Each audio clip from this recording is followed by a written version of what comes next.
Bonjour et bienvenue dans cette petite vidéo de conseil pour vous former au mieux à distance.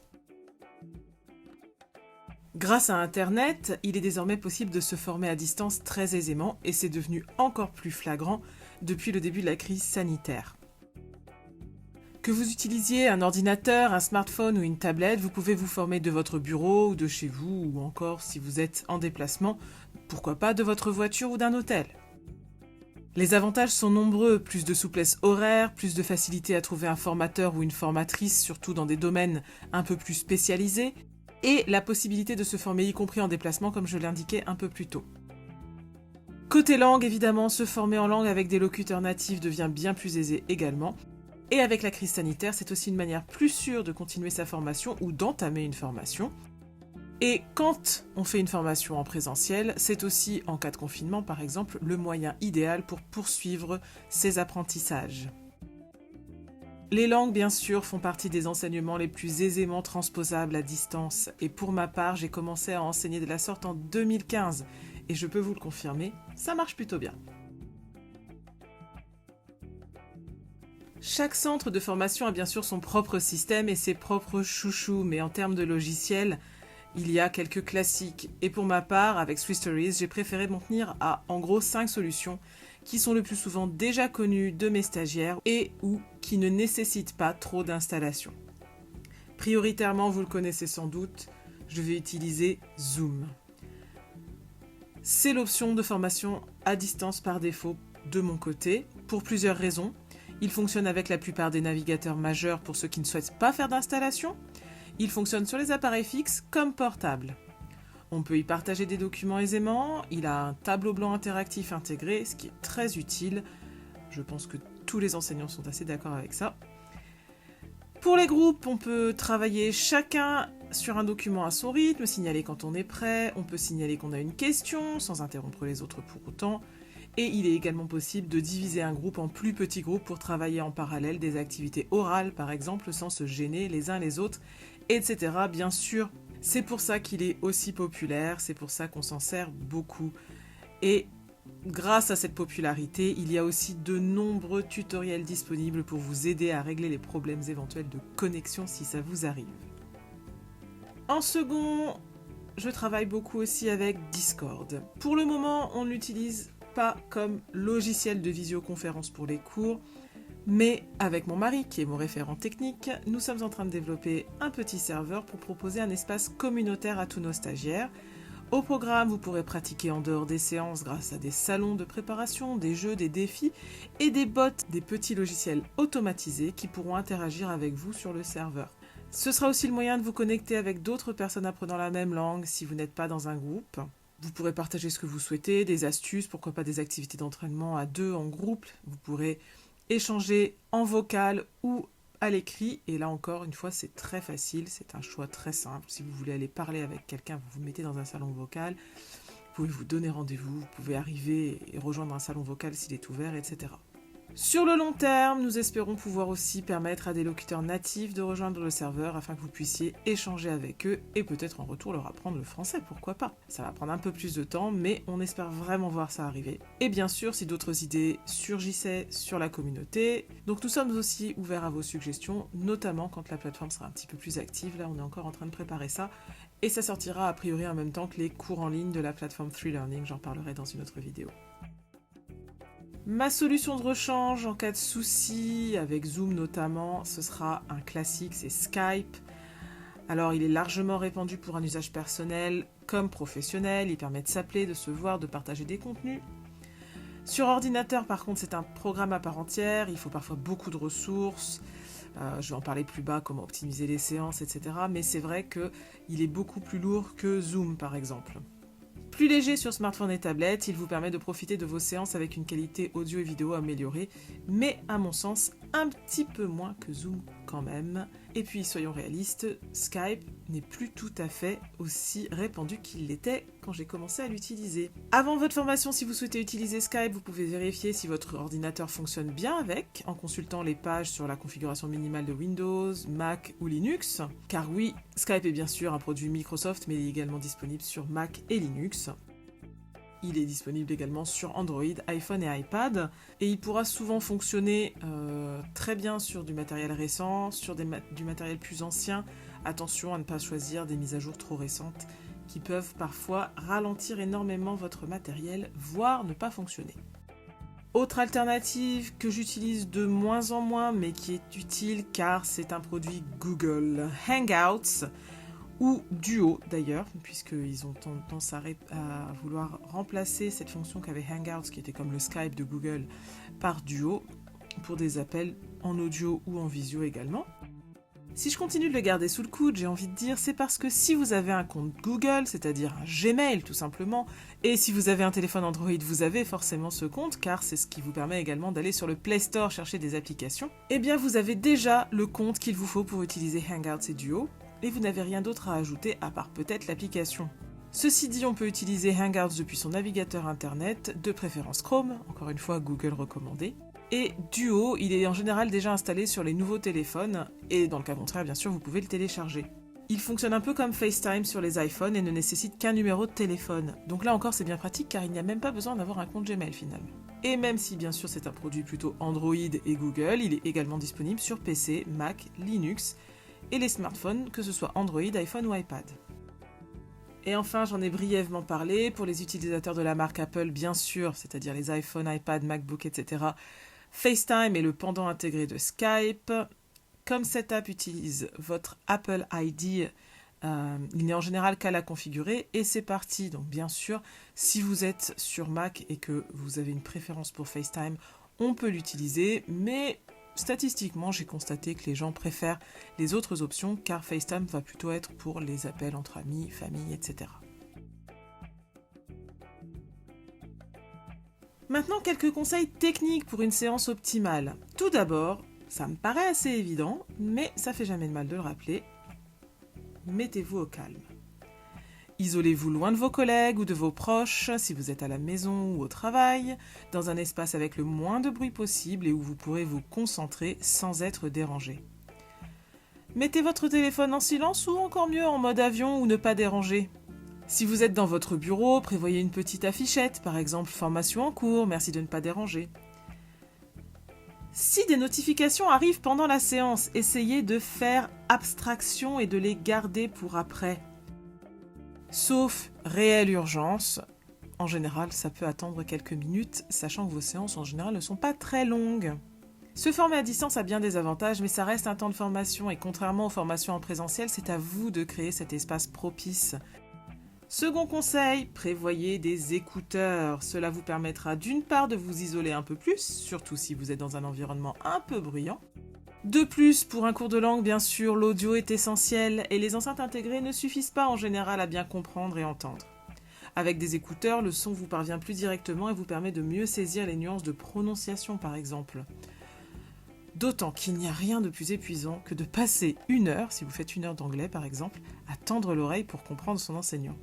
Si vous êtes dans un environnement particulièrement bruyant, les écouteurs ce sera peut-être pas assez. Je vous recommande même l'usage d'un bon casque qui vous isolera vraiment les oreilles, là où les écouteurs ne filtreront pas forcément les sons extérieurs, ce qui vous exposera finalement à un grand niveau de décibels puisque vous aurez à la fois les sons extérieurs et les sons de votre cours.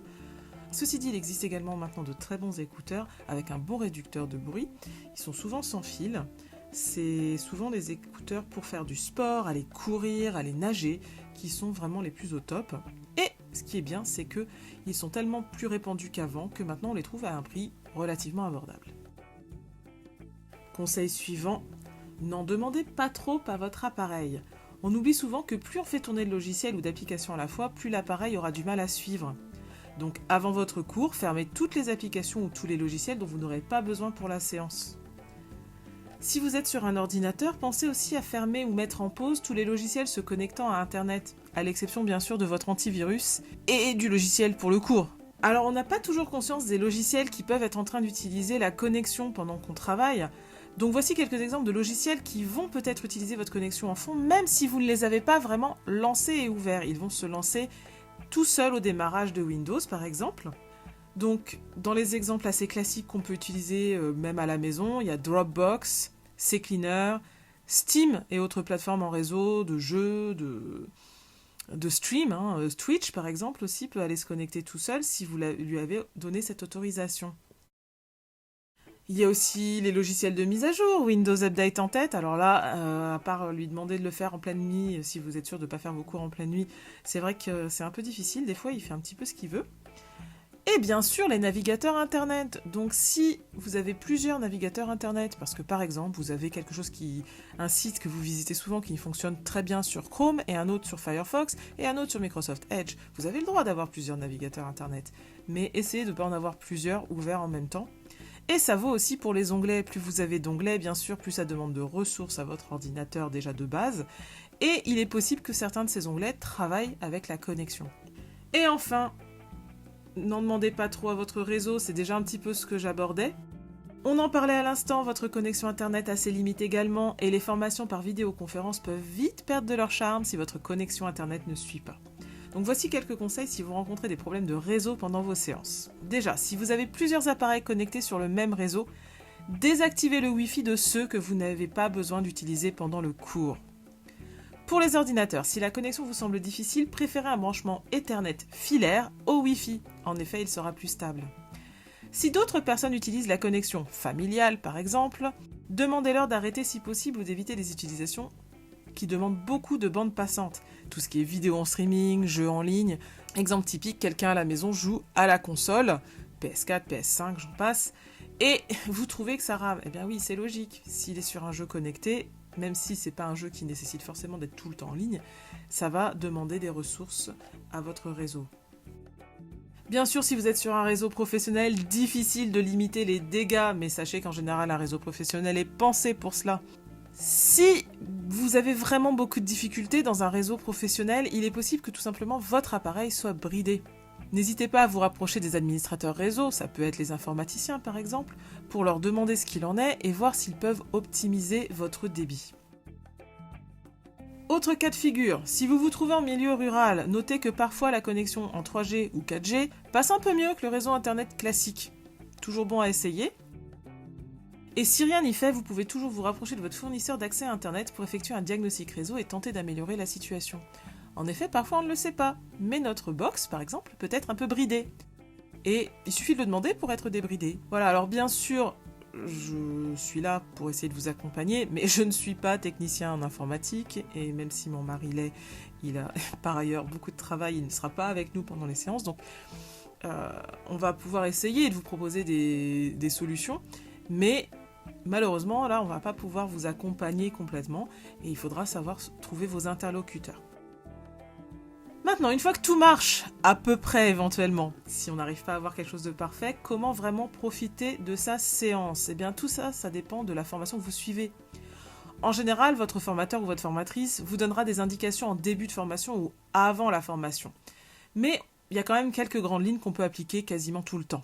Sauf indication contraire, bien sûr. Écoutez attentivement votre formateur ou votre formatrice et essayez de prendre des notes brèves. Le but n'est pas d'être en train de noter tout ce qu'il dit, mais de retenir l'essentiel. En général, en l'écoutant, vous allez retenir beaucoup plus qu'en notant.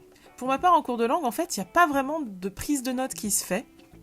Donc c'est beaucoup dans l'échange oral. Et puis après, on pose les choses. Donc s'il y a un moment où il y a quelque chose, je me dis ça peut être bien de le noter, je laisse un petit temps, si la personne a le droit de noter, bien sûr, c'est pas une interdiction de prendre des notes, c'est juste qu'on est vraiment dans la pratique orale. Et puis bien sûr, il y a tout un tas d'occasions entre les séances de renoter des choses, et voilà. Et bien sûr, si jamais, par exemple, vous vous souvenez que j'ai dit tel mot et vous vous souvenez plus comment ça se dit, vous m'envoyez un email si vous ne le retrouvez pas. Enfin, il y a toujours plein de... Alors souvent, c'est plus des expressions, les mots, il y a des dictionnaires. Voilà. Justement, si vous avez des questions, posez-les, mais évitez d'interrompre une explication en cours. Donc par exemple, c'est les bases de la conversation, vous attendez que la personne en face de vous ait terminé sa phrase pour dire « Ah oui, d'accord ». Et puis, avant d'oublier, j'aimerais poser une question, par exemple. Une autre solution est de taper la question dans le chat pour ne pas l'oublier et pour que votre formateur ou votre formatrice la voie aussi. Alors, certaines applications comme Zoom vous permettent de lever la main pour signaler que vous avez une question, ce qui est très efficace aussi et qui permet juste de dire « Hep, j'ai une question, mais je vous laisse parler ». Et pour les autres applications, vous pouvez tout simplement taper la question dans le chat et attendre que la personne ait fini de parler pour taper « Entrée » afin de ne pas la bombarder de questions pendant qu'elle parle et que du coup, ça la déconcentre. Quelque chose qui marche pour toutes les formations, même en présentiel, sachez ce qu'on attend de vous. C'est votre formation, vous avez un rôle à jouer Et si vous n'êtes pas sûr duquel, il faut clarifier ça dès le départ. J'en parlais un petit peu par rapport aux notifications, ne faites rien d'autre. Une distraction, c'est une partie du cours que vous perdez. C'est votre cours, c'est un peu dommage. Installez-vous confortablement. Que vous soyez chez vous, au bureau, dans un hôtel ou au restaurant, essayez d'en profiter pour être le plus détendu possible. Pourquoi pas une petite boisson sans alcool, bien sûr, ou un petit encas. Les sucres rapides aident à la concentration et le cerveau a aussi besoin d'eau. Attention à bien couper votre micro toutefois pour ne pas gêner vos interlocuteurs avec des bruits de mastication ou de déglutition. C'est assez désagréable, je pense que vous en conviendrez. Et enfin, soyez actifs, même si vous êtes dans un groupe, ne vous reposez pas sur les autres, car c'est en faisant qu'on retient le plus, pas en écoutant. Ne vous contentez pas d'écouter. On peut avoir l'impression que ça suffit, j'ai entendu le cours, c'est bon, mais si vous êtes actif, vous verrez, vous le retiendrez beaucoup mieux. Et entre les séances, il s'agit d'entretenir ses connaissances, et ça peut s'avérer plus difficile, car c'est à vous de gérer tout seul. S'il y a du travail à faire entre les séances, c'est simple, c'est pas forcément compliqué de suivre ce qui est à faire. Pensez à le faire, ceci dit, c'est important. Et essayez de ne pas trop attendre, surtout si les séances sont un peu espacées, car plus c'est frais, mieux vous y arriverez, et mieux vous réussirez à réactiver les connaissances. Quelques suggestions pour ancrer les connaissances si vous n'avez rien de particulier à faire. Vous pouvez relire vos notes si vous en avez, les mettre au propre, reprendre une partie du cours chaque soir avant de vous coucher, pourquoi pas. Cherchez sur internet des sites ou des vidéos sur le même sujet. Pour les langues, bien sûr, j'encourage toujours à regarder des films ou des séries en version originale, écouter des chansons dans la langue en question, chercher les paroles, etc. Trouver des applications ludiques, pourquoi pas, il y a Babel et compagnie. J'ai pas forcément d'avis sur une en particulier parce qu'il y en a des très très bien. Et c'est toujours bon à prendre. N'hésitez pas, si ça marche pour vous, à bloquer un petit créneau dans la journée pour revoir vos notes, de préférence à un horaire fixe, de manière à créer une routine. Ça peut être 5 à 10 minutes. Franchement, vaut mieux faire 1 minute par jour que pas le faire du tout. Mais essayez de poser ça, c'est votre créneau d'anglais, et puis, ou de japonais, ou d'autres langues, je ne sais pas quelle langue vous étudiez, et essayez de vous y tenir. En plus, votre cerveau, il a l'impression comme ça qu'il a vraiment besoin de cette langue et il va mieux l'entretenir. Ça peut sembler fastidieux de poursuivre l'apprentissage en dehors des cours, on aime bien ce côté un petit peu, j'ai mon cours et puis ça, là, c'est fait, j'ai coché ça dans ma checklist et c'est bon, j'ai fait mon cours d'anglais. Mais en fait, si vous voulez vraiment progresser, ça se passe bien au-delà. Et j'ai bien conscience qu'il est difficile de mettre ça en place entre la vie professionnelle, la vie familiale, mais ça vous permettra vraiment d'avancer plus vite et de mieux comprendre la suite de votre formation. Donc c'est vraiment tout bénef. Voilà, j'espère que cette petite présentation vous permet d'y voir plus clair et que vous vous sentez prêt à vous former à distance. Si vous avez des petits soucis avec l'informatique, ne paniquez pas, ce ne sont pas des logiciels compliqués et il y a beaucoup de tutos en ligne et je suis sûre que vous arrivez à regarder des vidéos sur YouTube. Il n'y a aucune raison que vous n'arriviez pas à installer ou simplement utiliser dans un navigateur les logiciels de visioconférence. À bientôt et formez-vous bien!